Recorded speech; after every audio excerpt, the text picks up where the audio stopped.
here from the Trucking Support Agency, and I'm here today with John, and I'm very excited because I've never got to interview John before, so thanks for joining us today, Doug. No worries. Now, tell me, John, what's your role in the NHVR? Well, I'm the Manager of Industry Engagement Customer Experience. I also look after hypercare and the call centre, and also have training of operations staff within my area, and that is just setting the standards for training and doing the training for on-road staff. So I have a team of 4 in the stakeholder engagement area, which a lot of guys on the side of the road would see us running information days on a regular basis. I have Tim that looks after New South Wales, that's Tim Hansen, Peter Smart in South Australia, and we're just starting to do information sessions in South Australia, and Simone Reinerson in Victoria, and some of you would have already met Simone, and possibly Dan Casey in Queensland. Of course, in Queensland we've been running a couple of sessions recently. Yep. That would have seen at a couple of the service centres. We've got one upcoming near the end of the month in the other side of Toowoomba at Charlton. And we really enjoy, the guys really enjoy doing those sessions. We enjoy having you drop in and ask us questions as drivers, and please, don't be afraid to drop in. There's no enforcement at those sessions, so if you want to bring your logbook in, let us have a look at your logbook to see if you've got any questions or you're a bit worried about it. No problem whatsoever. One of the enforcement guys can have a look at it. Police also drop in and see us, and they're more than happy to help. Of course, when I say no enforcement, I mean, if you're going to roll out of the truck and that sort of stuff, then obviously we have to do something. But in reference to the logbook or those sort of things, we're more than happy to have a conversation and talk to you about that. So. So how long, just for a little bit more of a background, how long have you been in this industry for? Well, I've been with the regulator for 7 years. I was here when it first started in 2013 and have been through that journey so far.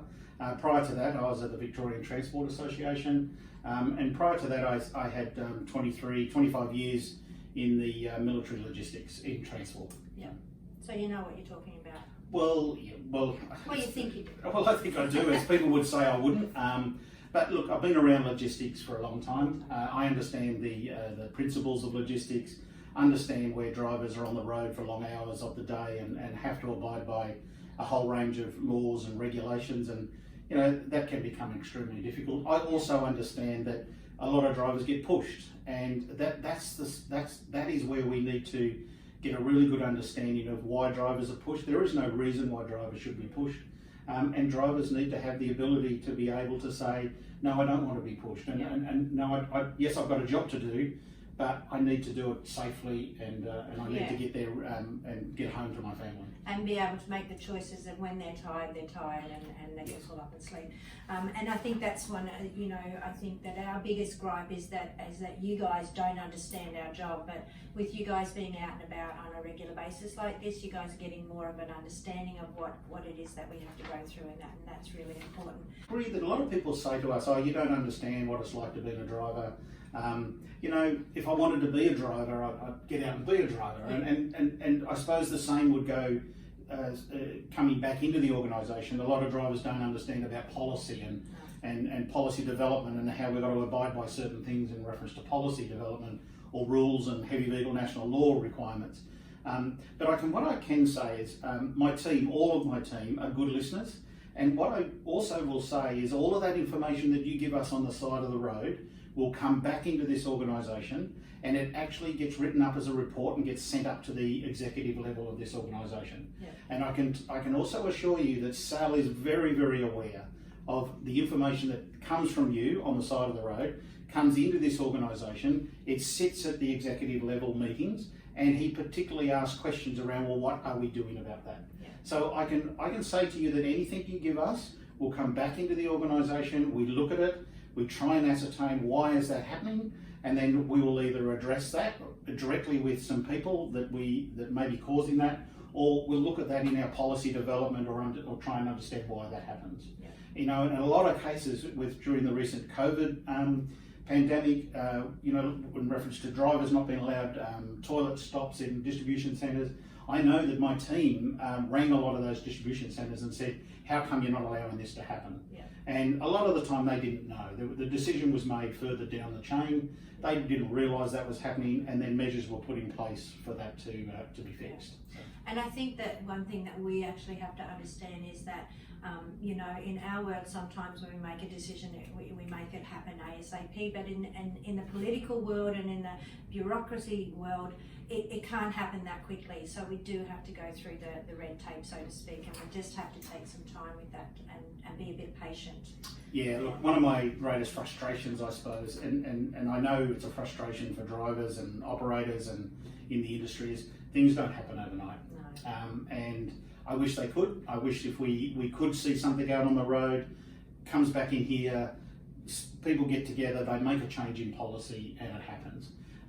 But I've learned over the years that you have to have some patience. Yeah. So now recently NHVR have been posed a lot of different questions, and you actually rang me to do this interview because you felt that they were important questions to be answered. So I want to thank you for having us here. Now, so let's get into them and get these questions answered. First of all, first on the list is in 2020, the NTI report states that we had over 53 truck occupants lose their lives in heavy vehicles. Now the figures do actually include bus drivers, ridges and all classes of semi-trailers as well. But what have NHVR implemented or looking at implementing to help reduce these numbers? Look, every life lost is not a good thing to have. And I mean, you know, there's a lot of organisations trying to reduce that level through a whole range of measures.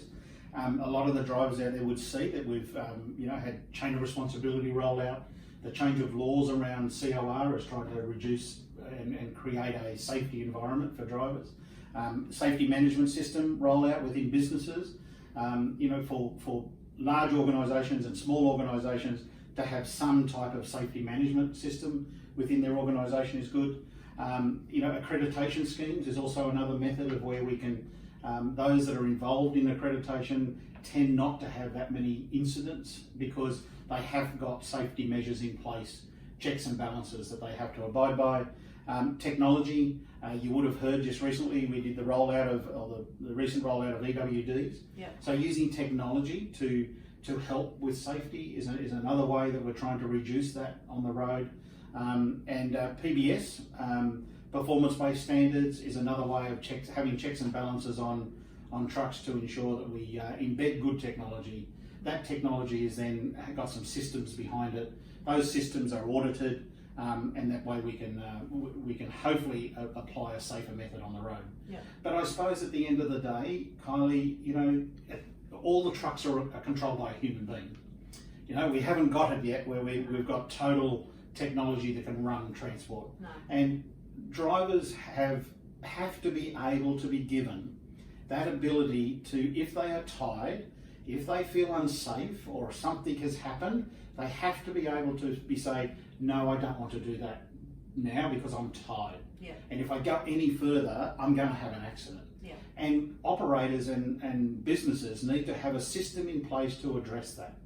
And they need to be able to give their drivers confidence that it's okay to pull over and have a sleep. Yeah. It's okay. Nothing's like, there's no fear of retribution of any way, shape or form. If a driver is genuinely tired, he needs to pull over and sleep. So do you feel that most of these accidents are still mainly because of fatigue? Oh, look, a lot of the accidents come from a range of issues, as you know, and there's not predominantly fatigue. I don't think. It's a, you know, there's evidence to show there's distraction, there's fatigue. Of course, there's other road users. There's the car users that are not controlled by fatigue, and they also get fatigued. Yeah. You know. Yeah. Don't we know it? So I said, you know, so there's a lot of issues. There's a lot of factors that come together for an accident to happen. And I guess that the very end bit is that when that accident happens, it is the driver's choice. It really does come down to the driver's choice of what he does a lot of the time in that accident as well. And if he's tired, he's not going to be making the right choices, or if he's distracted. So I guess that through all of the great things that the NHVR and all the PBS and all those sorts of accreditation, which a lot of drivers would go, oh yeah, that's all hoo-ha, but it's all just steps to help save their lives. But it still comes down to the drivers, doesn't it? One thing I will say to you though is if you've got a system in place, if you've got a safe system, and we call it a safety management system, but if you've got a safety management system in place, the less likelihood of you having an accident is there because you've looked at all the risks involved in your job function. You know, so if you've looked at all the risks in your job function, you've addressed and you've tried to block out those risks as putting a measure in place. Then you know that you will be less likely maybe to have an accident. But that doesn't again account for other road users and so on and so forth. No. And police are out there as well. Our roadside officers on the side of the road in the states that we operate in, South Australia or the ACT, Victoria and Tasmania, are more than happy to come and talk to you about what to look at in reference to safe management systems. And also my team, Tim, Peter, Sim and Dan, are more than happy to come out and have that discussion. We can't put it in for you because we don't understand your business. No. But I'm more than happy to talk about, have you looked at this, have you looked at that?